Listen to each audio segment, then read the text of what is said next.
Hello, my name's Stephen Mears from Stephen Mears Funeral Directors. I come from a long line of funeral directors and I hope that this video will help you with your funeral arrangements.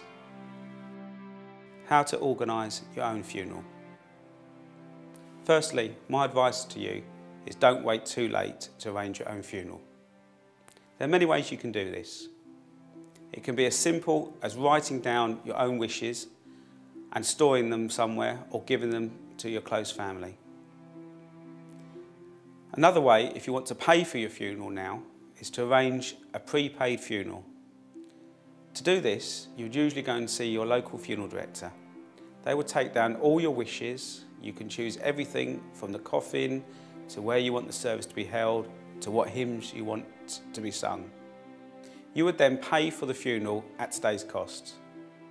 This money is then paid into a fund that the funeral director cannot touch. And the only time the funeral director will get paid is at the time of the funeral. At this time, the fund would usually have paid completely for the funeral at whatever cost it is when the funeral is taking place.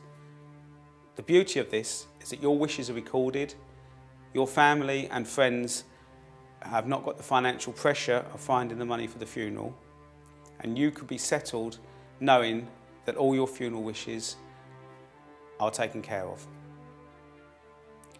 If you don't want to go to the extent of paying for your funeral, you can record all your wishes, possibly with your solicitor, or even the funeral director will hold your wishes for your family to pay for at the time of the funeral. Organising your own funeral, you may want to sit down with your funeral director and go through exactly what you want to happen at your funeral. You might have an obscure wish that you do not want your family to know until the time of your death. This might be where you want your cremated remains scattered or where you want to be buried.